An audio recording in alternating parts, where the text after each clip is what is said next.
Assalamualaikum warahmatullahi wabarakatuh. Jumpa lagi dengan Ari Channel. Pada kesempatan kali ini saya akan membagikan tutorial belajar mobil bagi pemula. Langsung pembelajaran yang pertama, langsung saja. Di sini ada kunci kontak.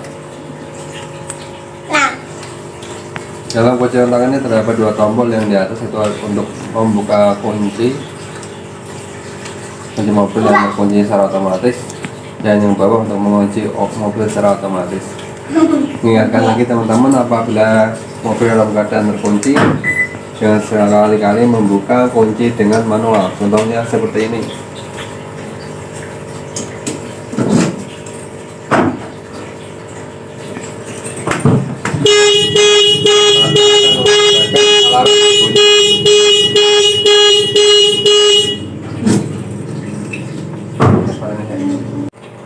Begitu tadi teman-teman, apabila pintu mobil sudah terkunci secara otomatis, kalau dibuka secara manual akan menyebabkan alarm berbunyi.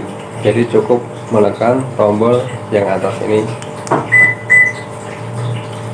Terus pantengin channel Ari. Langsung aja kita ke dalam.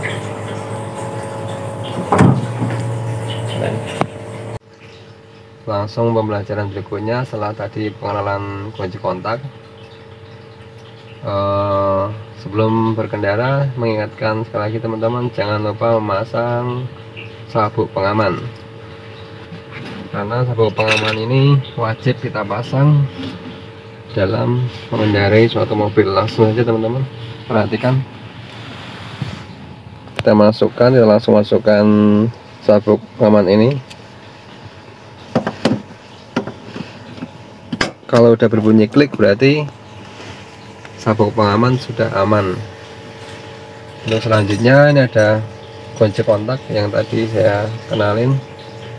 Langsung aja kita masukin kunci kontak.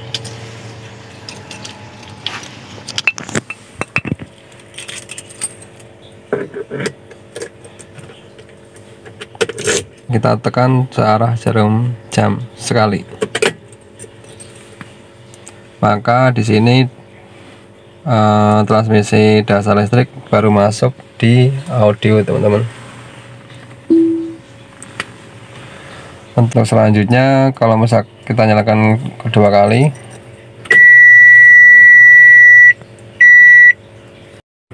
alarm berbunyi. Jadi tadi ada simbol pintu terbuka. Sudah. Di sini berarti dasar kelistrikannya sudah masuk.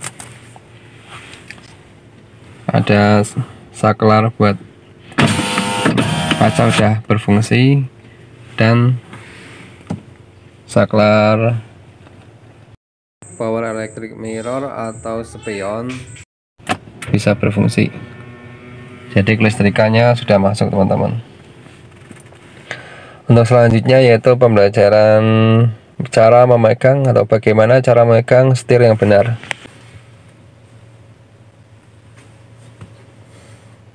Cara memegang setir yang benar, tangan kanan berada pada posisi jam 3, tangan kiri pada posisi jam 9. Jadi jangan salah ya teman-teman, tangan kanan posisi jam 3, tangan kiri posisi jam 9. Kalau misalkan kita tuh memegang posisi dalam keadaan salah, misalkan di bawah apakah di atas,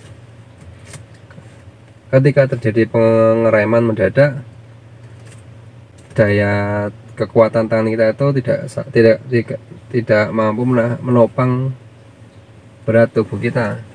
Jadi ketika misalkan ketika rem mendadak, tubuh kita kebentur ke depan karena salah dalam memegang. Perhatikan teman-teman.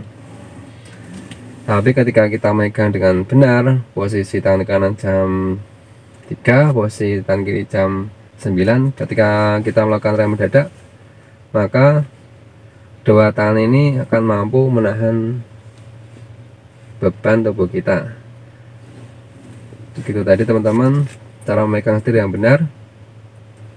tangan kanan di jam 3, tangan kiri jam 9. Untuk selanjutnya yaitu pengenalan lampu. Pengenalan lampu di sebelah kanan saya ada tuas, teman-teman. Di sini, di tuas ini posisi lampu dalam keadaan belum menyala. Untuk menyalakan lampu senja, kita naikkan tuas ke atas, maka lampu senja sudah menyala. Ketika tuas yang sebelah kiri ini kita nyalakan ke atas, maka lampu fog lamp juga dalam kondisi menyala. Dan untuk menyalakan lampu malam, kita naikkan lagi tuasnya ke atas, kita putar ke atas, teman-teman, maka lampu nyala dalam keadaan menyala. Dan untuk menyalakan lampu jarak jauh, kita cukup menekannya ke depan, maka lampu jauh dalam keadaan sudah menyala. Dan apabila kita mematikan, cukup menarik ke belakang, teman-teman, maka lampu jauh dalam keadaan mati. Lampu jauh ini digunakan pada daerah yang sepi dan tidak boleh digunakan di perkotaan, teman-teman. Untuk selanjutnya, untuk menyalakan sen, cukup kita naikkan ke atas, maka lampu sen akan menyala. Dan ketika kita mau belok ke arah, tinggal kita turunkan ke bawah, maka lampu sen akan menyala. Untuk menyalakan wiper kanan, ini ada tuas. Untuk menyalakan wiper, kita naikkan ke atas, maka wiper akan berjalan 1 kali. Kita naikkan ke atas.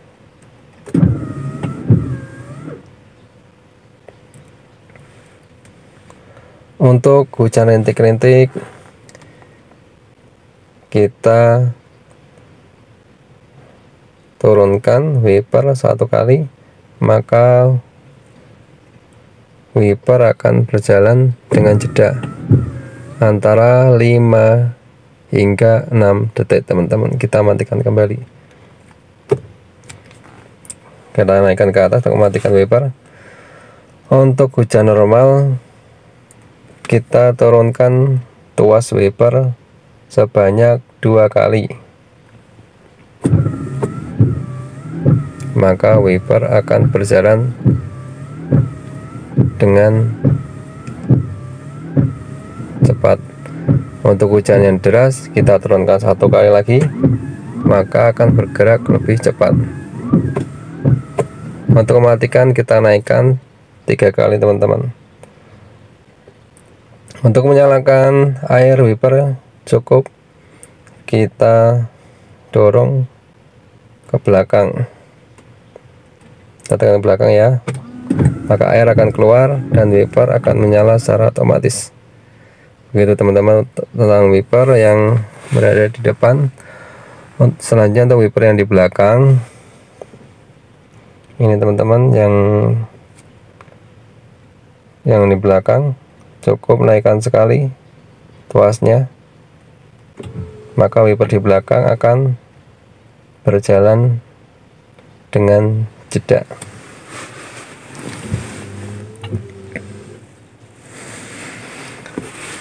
Untuk hujan yang lumayan agak deras, kita naikkan sekali lagi, maka wiper di belakang akan berjalan dengan lebih cepat.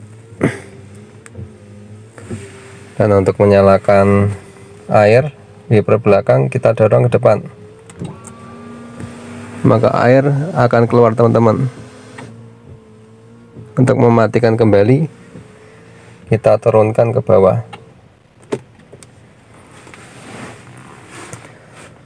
Untuk selanjutnya yaitu mengenai rem tangan teman-teman.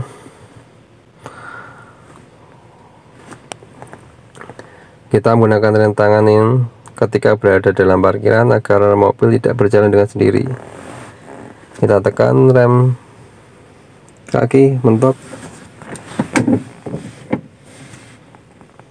kita naikkan rem tangan. Jadi tidak perlu ditekan teman-teman. Kalau misalkan mau rem tangan cukup naikkan ke atas langsung, jadi nggak perlu ditekan. Ketika mau menurunkan rem, cukup diangkat ke atas, baru kita tekan, baru turunkan rem. Kita angkat. Ketika melepaskan rem, jangan tekan dulu teman-teman, jadi tidak bisa, maka diangkat dulu ke atas, baru kita tekan. Begitu teman-teman. Untuk selanjutnya yaitu pedal. Di mobil manual ini ada 3 pedal. Pedal yang sebelah kanan atau kaki sebelah kanan bertugas untuk menginjak pedal gas dan pedal rem. Ini gas teman-teman, dan ini rem. Yang di tengah itu rem. Dan kaki kiri bertugas untuk menginjak kopling.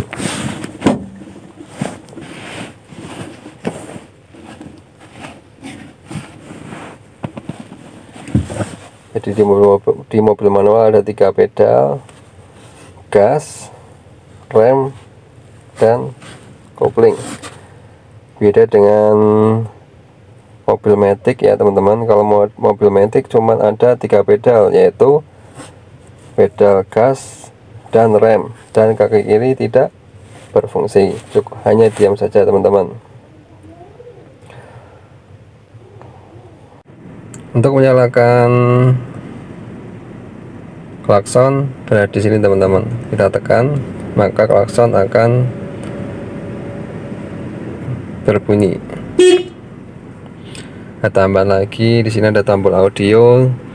Untuk menyalakan audio cukup yang plus ini adalah untuk volume, nambah volume. Kalau misalnya dalam kita kendaraan tidak perlu menekan di sini teman-teman. Jadi kalau misalnya kita bawa mobil dalam keadaan berjalan, cukup kita menghasilkan atau mulainya lewat tangan kiri. Dan ini untuk menambah, untuk merubah channel teman-teman.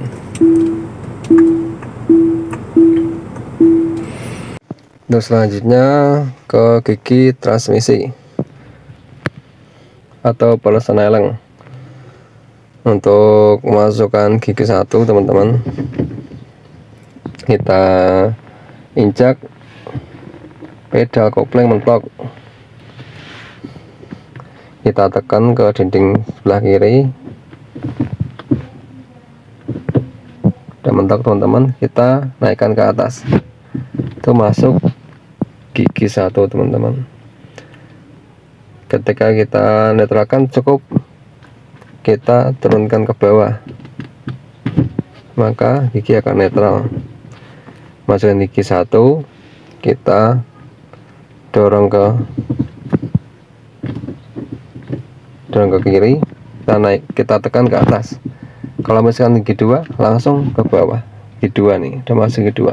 1, 2, 1, 2. Teman-teman, jangan lupa 1 ke atas, 2 kita tarik ke bawah. Untuk menetralkan lagi, kita cukup dorong ke atas. Kalau posisi netral, posisi persneleng selalu di tengah teman-teman. Untuk memasukkan gigi ketiga, cukup kita dorong ke depan, posisi gigi 3 netral, gigi 3. Untuk gigi 4, kita tarik ke bawah, masuk gigi 4, naik ke atas, dorong ke depan, netral, bawah 4. Untuk ke gigi 5, kita dorong ke sebelah kanan, naikkan ke atas, masuk gigi 5. Kita tarik netral kanan gigi 5, kita tarik lagi netral. Untuk parkir atau heart rate, tuas perslining persneling dorong ke sebelah kanan, kita tarik ke belakang. Nah, itu ada bunyi sensor berbunyi, berarti kan posisinya udah mepet di dinding teman-teman, maka sensor berbunyi. Kita naikkan ke atas. Begitu teman-teman untuk pembelajaran masalah persneling atau gigi transmisi. Untuk selanjutnya yaitu indikator. Di sini ini indikator teman-teman. Yang ini indikator buat setting jam lain-lain. Ini yang pom bensin ini ada tanda panah sebelah kiri, berarti pengisian bensin sebelah kiri. Kalau misalkan tanda panah sebelah kanan, maka pengisian bensin di sebelah kanan. Untuk yang ini adalah indikator power steer atau indikator steer, belum menyala. Yang ini indikator mesin, ini indikator oli, ini indikator aki, dan yang ini indikator parkir rem tangan. Jadi kalau misalkan posisi rem tangan dalam keadaan direm, ada tandanya P, berarti berfungsi teman-teman. Untuk menyalakan mobil, kita putar 1 kali.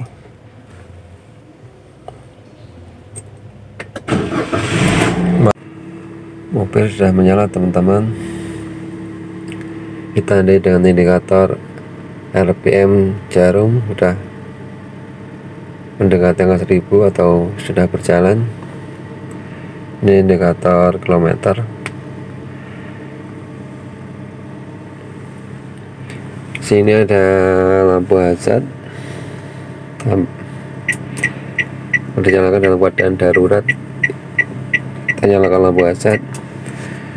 Di sini ada AC blower, ini suhunya.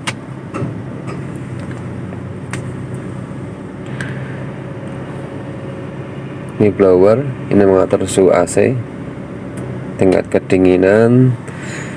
Ini sirkulasi udara. Jika kita dalam perkotaan, kita menggunakan sirkulasi udara dalam mobil aja teman-teman, karena kalau misalkan kita menggunakan yang luar itu polusi. Tapi jika kita berada dalam daerah pegunungan, ini tinggal geser ke kanan, berarti menggunakan sirkulasi udara luar. Demikian tadi teman-teman tutorial belajar mobil bagi pemula. Semoga bermanfaat. Terus ikuti channel saya untuk video berikutnya. Terima kasih. Wassalamualaikum warahmatullahi wabarakatuh.